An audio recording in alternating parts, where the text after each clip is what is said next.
Hello, जय हिंद दोस्तों आज हम लोग देखने वाले हैं एएलपी टेक्नीशियन के पिछले वर्ष पूछे गए साइंस के प्रश्नों को। ओके दोस्तों, आइए दोस्तों देखते हैं। इसमें पहला प्रश्न है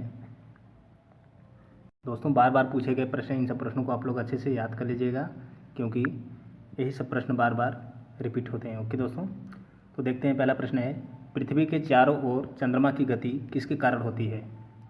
तो इसका आंसर क्या होगा? तो इसका आंसर होगा दोस्तों ऑप्शन नंबर ए, गुरुत्व बल के कारण। अगला प्रश्न है, किसी वस्तु का भार सर्वाधिक कहाँ पर होता है? किसी वस्तु का भार सर्वाधिक कहाँ पर होता है? तो इसका आंसर क्या होगा? तो इसका आंसर होगा दोस्तों ऑप्शन नंबर ए, ध्रुवों पर। और सबसे कम कहाँ पर होता है? ओके दोस्तों, तो इसका आप लोग कमेंट में कमेंट कीजिएगा, सबसे कम वस्तु का भार कहाँ पर होता है। अगला प्रश्न है, स्थिर ताप पर गैस का आयतन कम करने से उसके दाब पर क्या प्रभाव पड़ेगा? स्थिर ताप पर गैस का आयतन कम करने पर उसके दाब पर क्या प्रभाव पड़ेगा? तो इसका आंसर क्या होगा? तो इसका आंसर होगा दोस्तों ऑप्शन नंबर सी, उसका आयतन जो है बढ़ जाएगा। अगला प्रश्न है, मुक्त रूप से गिरना केवल कहाँ पर संभव होता है? मुक्त रूप से गिरना कहाँ पर संभव होता है? वातावरण में, निर्वात में, समुद्र में, वायु में? तो इसका आंसर क्या होगा? तो इसका आंसर होगा ऑप्शन नंबर बी, निर्वात में। अगला प्रश्न है, कैल्शियम का परमाणु द्रव्यमान कितना होता है? कैल्शियम का परमाणु द्रव्यमान कितना होता है? 20, 23, 30, 40? तो इसका आंसर होगा ऑप्शन नंबर डी, 40। अगला प्रश्न है, ईका सिलिकॉन निम्न में से किसे कहा जाता है? ईका सिलिकॉन निम्न में से किसे कहा जाता है?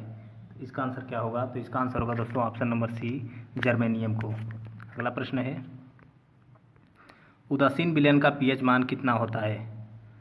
उदासीन विलयन का पीएच मान कितना होता है? 0, 7, 8, 6? तो इसका आंसर होगा ऑप्शन नंबर बी, 7। और दोस्तों 7 से अधिक होगा तो क्षारीय होगा, 7 से कम होगा तो अम्लीय होगा। अगला प्रश्न है, नींबू के रस का पीएच मान कितना होता है? नींबू के रस का पीएच मान कितना होता है? तो इसका आंसर क्या होगा? तो इसका आंसर होगा दोस्तों ऑप्शन नंबर बी, 2.2। अगला प्रश्न है, पानी को ब्लीचिंग पाउडर में मिलाने पर कौन सी गैस निकलती है? पानी को ब्लीचिंग पाउडर में मिलाने पर कौन सी गैस निकलती है? तो इसका आंसर क्या होगा? तो इसका आंसर होगा दोस्तों option number B, chlorine gas. अगला प्रश्न है, निम्न में से किस अधातु को यदि हवा में रखा जाए तो इसमें आग लग जाती है? निम्न में से किस अधातु को यदि हवा में रखा जाए तो इसमें आग लग जाती है? Phosphorus, sulphur, uranium, nitrogen? तो इसका आंसर होगा ऑप्शन नंबर ए, फास्फोरस। अगला प्रश्न है, लोहे को कठोर और मजबूत बनाने के लिए निम्न में से क्या मिलाया जाता है? जस्ता, तांबा, कार्बन, सोडियम? तो इसका आंसर क्या होगा? तो इसका आंसर होगा दोस्तों ऑप्शन नंबर सी, कार्बन। अगला प्रश्न है, निम्नलिखित में से कौन सी धातु जल के साथ आसानी से अभिक्रिया करती है? निम्नलिखित में से कौन सी धातु जल के साथ आसानी से अभिक्रिया कर सकती है? Aluminium, potassium, lead, zinc? तो इसका आंसर होगा ऑप्शन बी, पोटेशियम। अगला प्रश्न है,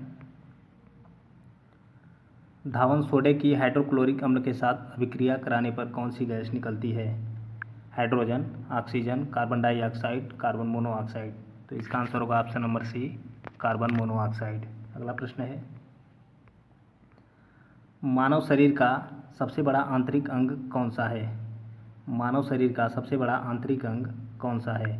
यकृत, हृदय, अग्नाशय, गुर्दा? तो इसका आंसर होगा ऑप्शन नंबर ए, यकृत। अगला प्रश्न है, प्रोस्टेट ग्रंथि किसके नीचे मौजूद होती है?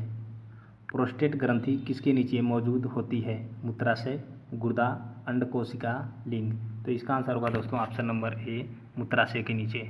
ओके दोस्तों, तो दोस्तों इसी प्रकार की वीडियो पाने के लिए चैनल को सब्सक्राइब कर लें दोस्तों। आपको डेली साइंस के प्रश्न मिलने वाले हैं। जय हिंद।